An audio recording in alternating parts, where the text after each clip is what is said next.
What happens when Hollywood's most legendary tough guy walks into a den of daytime television hosts who think they can push him around? Well, you're about to find out, and trust me, this is one confrontation you won't see coming. Clint Eastwood, the man who made careers out of staring down bad guys and delivering justice with a whisper, found himself face to face with Joy Behar in what started as a routine promotional appearance, but quickly spiraled into television chaos. Before we dive into this explosive encounter, make sure you hit that subscribe button and drop a comment below, because this story is going to leave you speechless. The cameras rolled live, and Whoopi Goldberg smiled warmly at their guest. "Ladies and gentlemen, please welcome the legendary Clint Eastwood," she announced as the studio audience erupted in applause. Eastwood nodded politely as he settled into his chair, his weathered hands resting calmly on the armrests. "Thank you for having me," he said in that unmistakable gravelly voice. "So Clint, tell us about your latest project," Whoopi continued, keeping things light and professional. "What drew you to this particular story?" "Well, it's about second chances," Eastwood replied thoughtfully. "Sometimes people deserve another shot at redemption, even when society has written them off." Sarah Haynes leaned forward with genuine interest. "That's such a beautiful theme. How do you choose which stories to tell at this stage in your incredible career?" "I look for truth," Eastwood answered simply. "Stories that say something real about the human condition. Hollywood's got enough fantasy." The conversation flowed naturally for several minutes, with Eastwood sharing insights about his directing process and working with actors. The studio audience was clearly captivated by his presence and wisdom. But Joy Behar had been unusually quiet, sitting back in her chair with a knowing smile. She had been waiting for her moment, and now she saw it. "Clint, can I ask you something?" Joy interjected, her tone shifting noticeably. "You talk about truth and redemption, but don't you think some of your past comments about certain political figures might contradict that message?" The temperature in the studio seemed to drop several degrees. Whoopi shot Joy a warning glance, but it was too late. Eastwood's eyes narrowed slightly as he turned to face Joy directly. "Which comments would those be, Joy?" "Oh, Joy said with false sweetness. "Your support for politicians who shall remain nameless but who have made some pretty questionable statements about women and minorities." "I don't recall making any statements that disparaged women or minorities," Eastwood replied evenly, his voice carrying that familiar steel edge that movie audiences knew well. "But by association," Joy pressed on, clearly enjoying herself, "don't you think your political endorsements send a message?" The other hosts exchanged uncomfortable glances. This wasn't the direction anyone had planned for the interview to go. Eastwood leaned back in his chair and fixed Joy with a stare that could have frozen water. "Young lady, I've been in this business since before you were born. I've worked with people of every background, every political persuasion, and I judge them by their character, not their party affiliation." "Young lady?" Joy's voice rose an octave. "Excuse me, but I think I have every right to ask tough questions of my guests. And I have every right not to answer gotcha questions from someone who's more interested in creating controversy than having a conversation." Eastwood shot back, his calm demeanor never wavering despite the edge in his voice. Joy's face flushed red. "Gotcha questions? I'm asking about your public statements, Clint. That's called journalism. Is that what we're calling it now?" Eastwood replied with a slight chuckle that somehow made the insult even more cutting. "In my day, journalism involved research and facts, not fishing expeditions." Whoopi tried to intervene. "Let's maybe get back to talking about your film, Clint." But Joy wasn't backing down. "No, I think this is important. You can't just come on television and expect softball questions when you've made controversial political statements." "Such as?" Eastwood's voice remained steady, but his eyes had that dangerous glint that anyone who'd watched his movies would recognize. "Well, there was that whole empty chair thing," Joy said smugly, referring to a political convention appearance from years earlier. "You mean when I used a creative metaphor to make a point about political accountability?" Eastwood replied. "Yeah, I remember that. What about it?" "Don't you think it was a little, unhinged?" Joy pressed, clearly thinking she had found her angle. The studio audience was dead silent now. Even the crew members had stopped moving, sensing that something significant was happening. Eastwood leaned forward slightly, his voice dropping to that whisper-quiet tone that was somehow more intimidating than shouting. Joy, let me ask you something. How many films have you made? What does that have to do with anything? Joy shot back defensively. Just answer the question. How many films have you directed, produced, or starred in? That's not the point. I'm a television host and comedian. Right. And how many Academy Awards have you won? Joy's voice was getting higher. Again, that's not relevant to this discussion. How about this then? Eastwood continued, his tone becoming more pointed. How many careers have you launched? How many young actors have you given their first break? How many stories have you told that actually meant something to people? I entertain people every day on this show, Joy replied. But her confidence was clearly shaking. Do you? Eastwood asked with genuine curiosity. Because, from where I'm sitting, it looks like you ambush guests and try to create controversy for ratings. Is that your idea of entertainment? Sarah Haynes jumped in, trying to lighten the mood. Clint, your films have entertained millions of people around the world. What's been the most rewarding part of your career? But Eastwood wasn't ready to let Joy off the hook yet. You know what, Sarah? I'll answer that. The most rewarding part has been working with professionals. People who understand that respect is earned, not demanded. People who don't hide behind a panel of co-hosts to take cheap shots at their guests. Joy's mouth fell open. Cheap shots? I'm asking legitimate questions about your political views. No. Eastwood corrected her. You're trying to create a viral moment for your social media clips. There's a difference between asking about someone's views and trying to ambush them. I'm not ambushing anyone, Joy protested. I'm doing my job. Your job is to interview guests about why they're here, Eastwood replied calmly. I came here to talk about a film I'm proud of, a story about redemption and second chances. You want to talk about politics and create drama. Whoopi made another attempt to steer the conversation. The film does sound fascinating, Clint. Can you tell us about the main character? It's about a man who's made mistakes, Eastwood said, his eyes still locked on Joy, but who's trying to do better. Sometimes the biggest obstacles aren't the ones in front of you, but the people who want to keep you defined by your past instead of letting you grow. The metaphor wasn't lost on anyone in the studio, least of all Joy, who was clearly getting more agitated by the minute. That's a beautiful message, Sarah said, clearly trying to keep things on track. Redemption is such a powerful theme in storytelling. But Joy wasn't about to let the moment pass. Speaking of redemption, don't you think some people are beyond it? I mean, when someone consistently supports divisive politics, at what point do we stop giving them chances? Eastwood's jaw tightened almost imperceptibly. Are we talking about the character in my film? Or are you trying to make this personal again?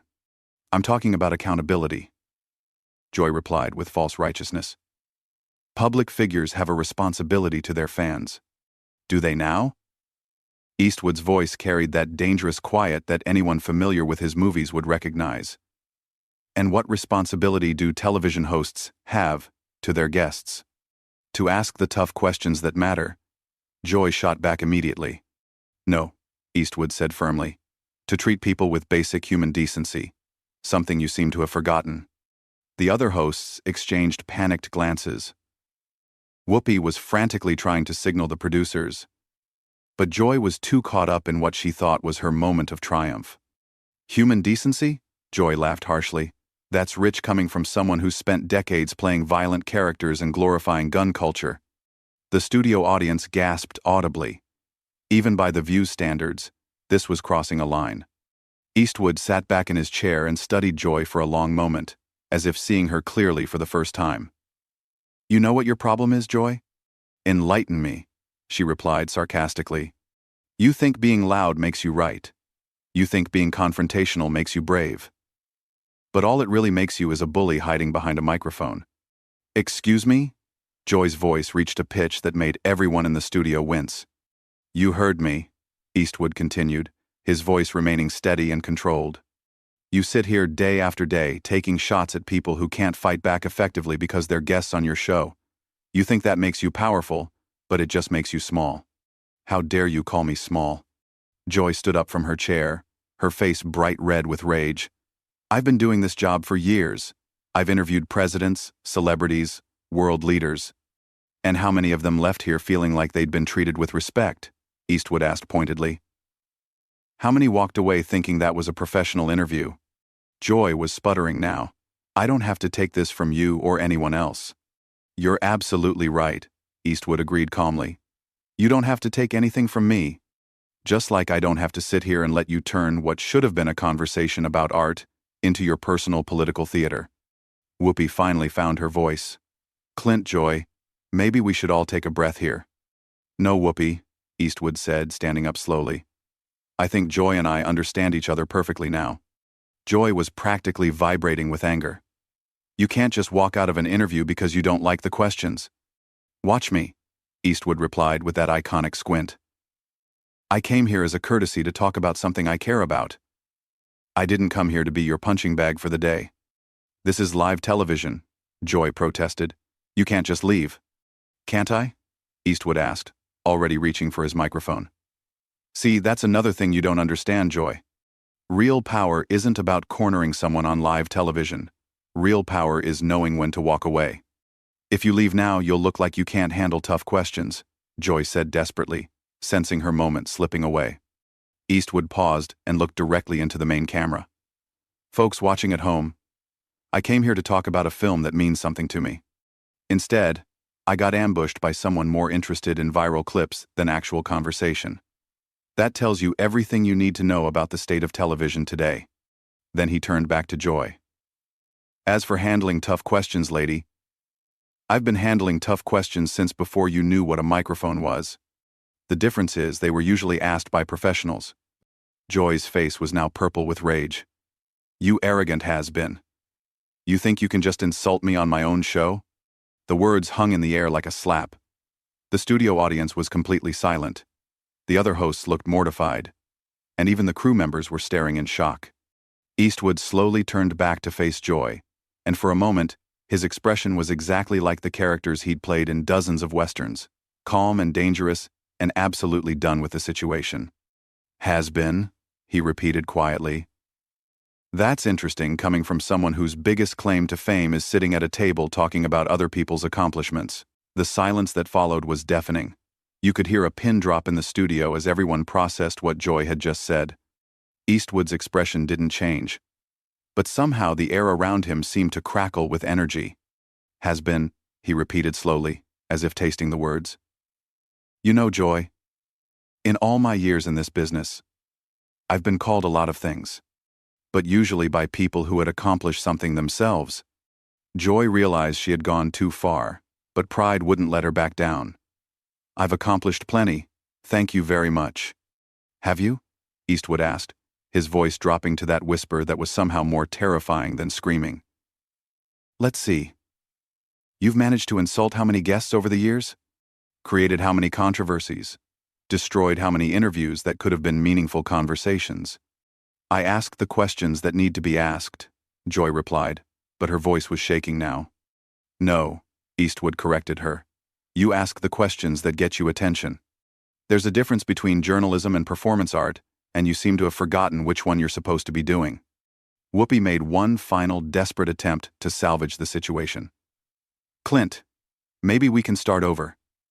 Joy, why don't you apologize and we can get back to discussing the film?" Joy whirled on Whoopi. "Apologize? For what? For doing my job?" "Your job," Eastwood interjected, "is supposed to be entertaining and informing your audience, not attacking your guests for sport." "I wasn't attacking you," Joy protested weakly. Eastwood laughed, and it was not a pleasant sound. "Lady, I've been in actual combat. I know what an attack looks like. The difference is, when someone attacked me in the service, at least they had the courage to do it to my face instead of hiding behind a television show format." The other hosts were now openly staring at Joy with expressions ranging from embarrassment to disgust. Sarah looked like she wanted to crawl under the table. Even the studio audience was shifting uncomfortably in their seats. "You think you're so tough," Joy said, her voice breaking slightly. "Well, let me tell you something, Mr. Eastwood. This is my house. These are my rules. And if you don't like my questions, you can leave." Eastwood smiled, and it was the coldest smile anyone in that studio had ever seen. Your house? Your rules? You know what, Joy? You're absolutely right. This is your house. And that's exactly the problem. He stood up fully now, towering over the seated panel. In your house, guests get ambushed. In your house, disagreement means disrespect. In your house, creating drama is more important than creating understanding. Well, congratulations. You've built yourself quite a house there. Joy was practically sputtering. If you think you can just waltz in here and lecture me about television, you've got another thing coming. I'm not lecturing you about television, Eastwood replied calmly. I'm pointing out that what you do isn't television. It's a circus, and you're the head clown. The gasp from the audience was audible. Even by daytime television standards, this was unprecedented. How dare you? Joy shrieked, completely losing any pretense of professionalism.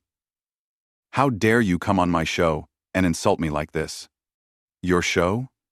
Eastwood looked around at the other hosts. Funny, I thought this was supposed to be a panel show with multiple hosts. Turns out it's just the Joy Behar ego hour with some backup singers. Whoopi finally found her backbone. Clint, that's enough. Joy, you need to calm down right now. But Joy was beyond reason. Don't tell me to calm down, Whoopi. This man comes in here with his holier-than-thou attitude and thinks he can disrespect me on national television. The only person who's shown disrespect here, Eastwood said quietly, is you. From the moment I sat down, you've been looking for a fight instead of having a conversation. I was doing my job, Joy repeated, but the words sounded hollow now. No. Eastwood shook his head slowly. Your job would be asking me about my work, my process, maybe even my opinions on things related to filmmaking.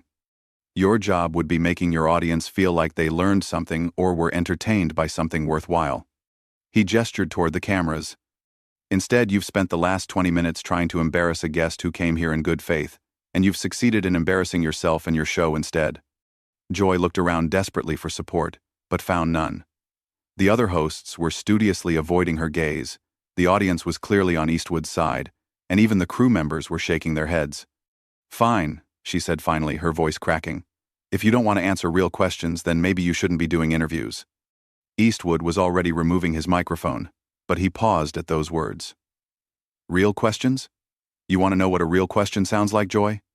He looked directly into the main camera again. A real question would be, what drives you to keep making films at your age? A real question would be, what advice would you give to young filmmakers? A real question would be, what story are you most proud of telling? Then he turned back to Joy. But those questions require you to actually care about the answers, and we both know you don't. The studio was so quiet you could hear the camera operators breathing. Joy looked like she wanted to say something else, but for once in her career, she seemed to be at a loss for words. You know what the saddest part of all this is? Eastwood continued, his voice almost gentle now. You had a chance to have a real conversation with someone who's lived through decades of American cinema history. Instead, you chose to play gotcha games, like an amateur blogger, looking for clicks. He finished removing his microphone and set it carefully on the table. That's not just a waste of your time and mine, it's a waste of your audience's time. They deserve better than this performance you've been putting on. Joy finally found her voice again, but it came out as a screech. Don't you dare lecture me about what my audience deserves. I've been connecting with viewers for decades. Have you? Eastwood asked as he straightened his jacket. Or have you just been yelling at them for decades? Because there's a difference between connecting with people and just making noise.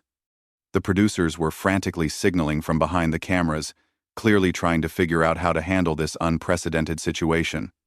This was live television, and their biggest guest was walking out after completely dismantling one of their hosts. Security, Joy called out desperately. Get security. Eastwood laughed genuinely for the first time since the interview began. Security?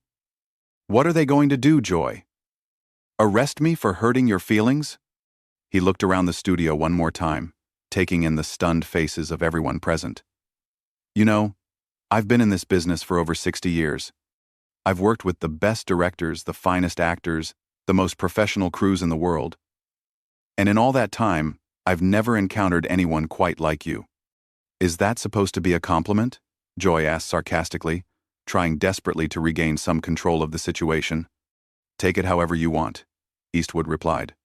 But just remember, when people talk about this interview tomorrow, they're not going to be talking about your tough questions or your journalistic integrity. They're going to be talking about how you completely lost your composure and embarrassed yourself on live television. With that devastating final blow, Clint Eastwood walked calmly toward the studio exit, leaving behind a panel of stunned hosts, a shocked audience, and one completely humiliated Joy Behar, who was still trying to figure out how she had lost control so completely. As the studio doors closed behind him, the cameras captured Joy's face, red with rage and embarrassment, while the other hosts sat in stunned silence, knowing they had just witnessed television history, but not the kind anyone would want to be remembered for. So there you have it, folks. What started as a routine promotional interview turned into one of the most explosive confrontations in daytime television history. Clint Eastwood proved that even in his 90s, he's still the fastest draw in Hollywood, except this time his weapon was words, not bullets. Make sure to subscribe for more incredible stories like this one, and let me know in the comments, do you think Joy Behar finally met her match?